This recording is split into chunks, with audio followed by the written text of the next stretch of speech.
A Bill of Rights is what the people are entitled to against every government, and what no just government should refuse or rest on inference.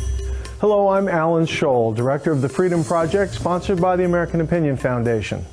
In this episode of our Principles of the Constitution series, we're going to focus on the first 5 of the initial 10 amendments to the Constitution, also known as the Bill of Rights. Here's a question for you. True or false, the Bill of Rights was designed to give more power to the federal government?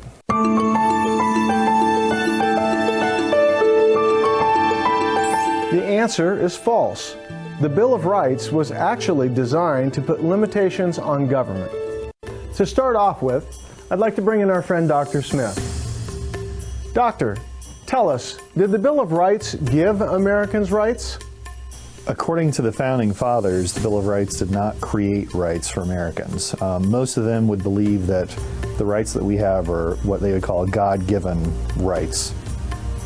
And the Bill of Rights simply recognizes those rights and then prevents government from infringing upon those particular rights. Government doesn't really create rights in that way, at least not in the way that the framers of our Constitution thought of as rights. Government respects our rights by limiting its actions in particular areas in which we do have those rights. And so our freedom of speech exists regardless of what our government does, according to the Founding Fathers.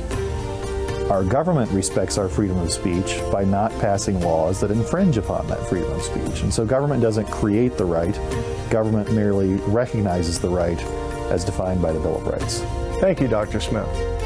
It was in 1789 that the amendments were introduced as a series of legislative articles by our 4th President, James Madison. 2 years later, in 1791, they were approved by 75% of the states and became the first 10 amendments. The Bill of Rights was designed to protect the natural rights of all Americans, to set limits on what the government can and can't do in regards to personal freedoms. The original concept of a Bill of Rights was extremely controversial. Many argued that it wasn't necessary.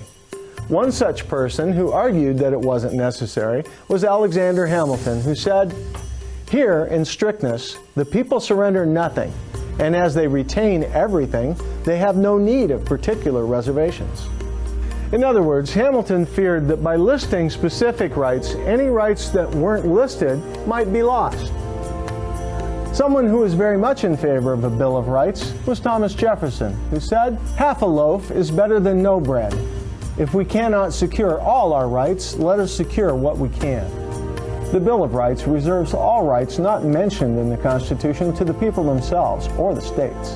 Originally, 12 articles were proposed, but only the last 10 were ratified by the states. The articles not originally included were Article 1, which dealt with the number of U.S. representatives, Article 2, which limited the power of Congress to increase its own salaries, which was eventually added as the 27th Amendment. Looking at the first 5 amendments, the first establishes individual freedoms such as free speech, free press, and free assembly. The First Amendment states, "Congress shall make no law respecting an establishment of religion, or prohibiting the free exercise thereof, or abridging the freedom of speech or of the press, or the right of the people peaceably to assemble, and to petition the government for a redress of grievances." In other words, the Founding Fathers wanted the citizens to be able to critique the government without risking punishment. The Second Amendment has to do with the militia and the right to keep and bear arms. It states, "A well-regulated militia, being necessary to the security of a free state, the right of the people to keep and bear arms shall not be infringed." The Founders had come from countries where the only people who had weapons were the soldiers. In fact, the Founders felt so strongly about the citizens being armed that Patrick Henry said, "The object is that every man be armed." The Third Amendment deals with soldiers forcing their way into private homes. It says, "No soldier shall, in time of peace, be quartered in any house without the consent of the owner, nor in time of war, but in a manner to be prescribed by law." This amendment was made because British troops were staying in American homes without permission. The Founding Fathers wanted to make sure this never happened again. The Fourth Amendment focuses on the rights Americans have if law enforcement wants to search your property. In more detail, it says, "The right of the people to be secure against unreasonable searches and seizures shall not be violated." The entire Fourth Amendment protects Americans from government harassment or seizure of property without constitutional justification. It is really the only amendment that confirms the right of private property and requires law enforcement to prove legal cause before entering your property for any purpose. The Fifth Amendment covers rights found in the court system, including due process and being charged with the same crime twice. No person shall be held to answer for any capital or otherwise infamous crime unless on a presentment or indictment of a grand jury.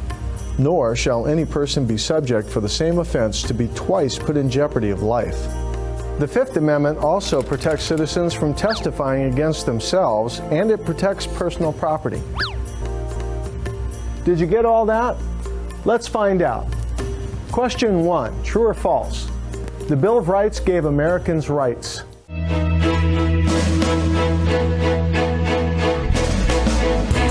The answer is false. The Founding Fathers were clear that man's rights were inherent and God-given. The Bill of Rights merely acknowledged them. Question 2. Who drafted the Bill of Rights? A. Abraham Lincoln. B. Thomas Jefferson. C. Alexander Hamilton. Or D. James Madison.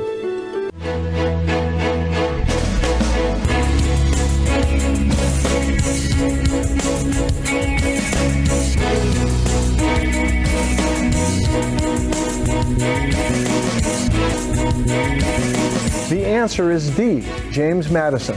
He actually drafted 12 amendments, but only 10 were ratified. Question 3. Which is not listed in the First Amendment? A. Freedom of speech. B. Freedom of the press. C. The right to bear arms. Or D. The right of peaceful assembly.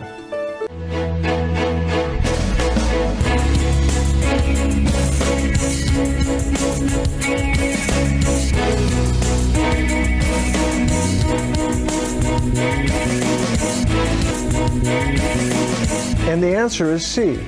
The right to bear arms is protected under the Second Amendment. Question 4. The Third Amendment deals with what? A. Freedom of the press. B. The right to bear arms. C. Quartering soldiers. Or D. Double jeopardy.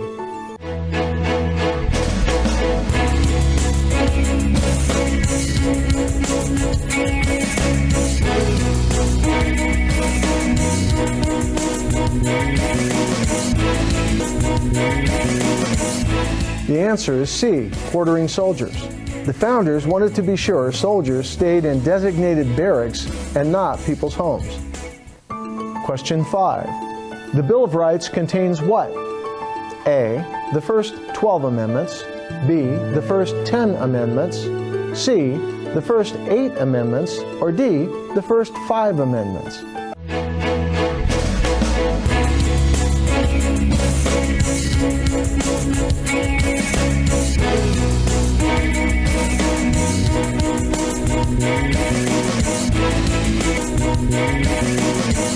The answer is B. James Madison submitted 12 originally, but only 10 were ratified. How did you do? Hopefully we were able to teach a little more about the Bill of Rights, the first 10 amendments to the United States Constitution. Next time we'll take a look at the last 5, or the second half, of the Bill of Rights. I'm Alan Scholl for the Freedom Project. Welcome home.